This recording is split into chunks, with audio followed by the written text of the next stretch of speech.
Today we've got something special for all of you out there. We're diving deep into the world of Sony's newest addition to the APS-C lineup, the Sony a6700. Is this the new king of APS-C? Well, let's find out. The Sony a6700 comes in at a mere 493 grams, which makes it a tad smaller and lighter by just 10 grams compared to its predecessor, the 6600. It's the perfect match for those smaller lenses, although when you attach a much bigger lens like the 70-200 Mark II macro from Sony, it definitely feels a little bit out of balance, and so it might not be the best body for those. Now let's move to build quality. While Sony has certainly nailed the build quality with the a6700, its full magnesium alloy chassis feels incredibly solid in hand, and you won't need to baby it to avoid scratches. Plus it got dust and moisture resistance, so if you pair it with a weather seal lens, you're good to go even in less than ideal condition like rain, dusty environment. Now let's talk a little bit about ergonomics. The a6700 has a very comfortable and compact body, and it's a very pleasure to work with. The shutter button, rec button are conveniently placed, and guess what? Sony has now added a front dial compared to the a6600, making your life way easier to control the parameters. The PASM dials offer 3 custom modes, perfect for switching between photos and videos on the fly, and there's a little dial right here that allows you to switch between photo, movies, and slow and quick speed videos. One downside though is the lack of a focus joystick. It's a bit of a miss, and you'll need to use the D-pad to focus or rely on the touchscreen. This is something that definitely lack compared to other cameras out there on the APS-C world that have this feature. The side rangefinder style of the a6700 is comfortable, no more nose to screen kind of action, but when you slap one of those bigger lenses on it, it can get very tricky to hold it steady because it can feel a bit out of balance. So if that's important for you, it's important to notice. However, I would add that the rangefinder quality and also the LCD quality, which is now fully articulated, feels a little bit outdated for 2023, and it would have been great to have a higher resolution viewfinder and LCD for this camera. Alright, so now let's talk about autofocus. The a6700 packs AI-assisted subject detection that compensates for the missing joystick somehow, but you will still miss it. Thanks to the updated Bion ZXR chip, the AI-assisted AF algorithm is on point. It offers capabilities similar to the ZVE1, included subject recognition and cropping in. You can easily switch between modes by tapping on the screen icons, and the subject recognition is very accurate, especially when combined with real-time tracking. So if you're into tracking humans or into tracking insects or plane or cars, it basically got you covered. So no worries on the autofocus to have here, it's working great. Now moving on to the sensor and image quality.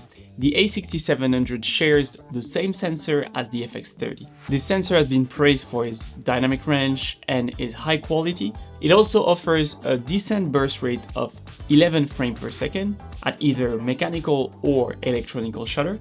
But by today's standard, it is not extremely good because when you compare to, let's say, other APS-C cameras, for example, the Fujifilm X-T5, which can reach 15 mechanical and 20 electronical, if I remember correctly, it is a bit under this kind of performance.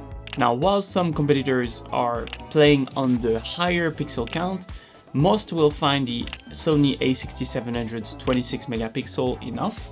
It's got an ISO range of 100 to 32,000, extendable to 50 to 102,400. Now, as you can see, this sensor produces great image in low light, and if this is important for you, then you can rest assured that you will get good performance out of it. And with its 26 megapixel, it will be more than enough for pictures and videos. In terms of connectivity, while the Sony a6700 comes with a USB-C port, a 3.5mm microphone input, 3.5mm headphone jack, a micro HDMI video out, and a single SD card slot.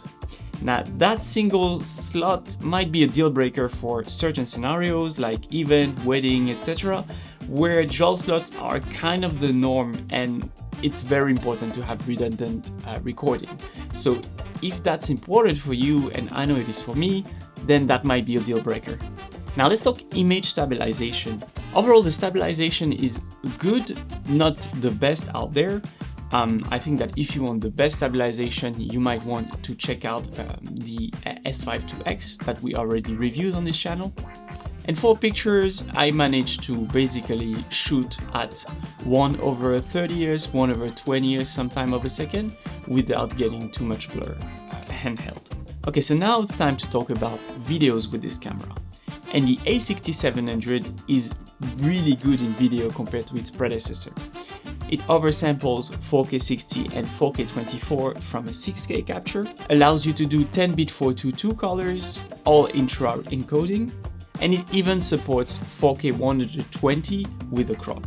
Now the video engines even support the S-Cinetone, and you can also use the S-Log3 for a more flatter profile, and if you want to work more and color grade your footage. Now let's talk about one of the problems that I discovered with this camera while testing, and it comes with overheating. Overheating warnings might pop up after just 10 minutes of 4K 24 recording, so if you are someone who needs to do this kind of long recording for events or for anything that requires more than 10 minutes recording, then this might not be the camera for you. Of course, there is the high heat option for longer recording, but it comes with some risks, right? You risk to damage your camera by doing so. And I think that if you're concerned with long time recording and if you're concerned with overheating, then the FX30 might be just a better suitable option overall. Alright, so let's conclude overall. I think that Sony's comeback in the APS-C arena with the a6700 it is worth noting. It's a good camera that packs tons of tech, has a lightweight build, versatile LCD, reliable subject recognition, and it's very good for both photos and videos. But let's be real, with quick overheating, one SD card slot, and some ergonomic quirks like the absence of joystick, it's definitely not the ultimate APS-C camera out there right now.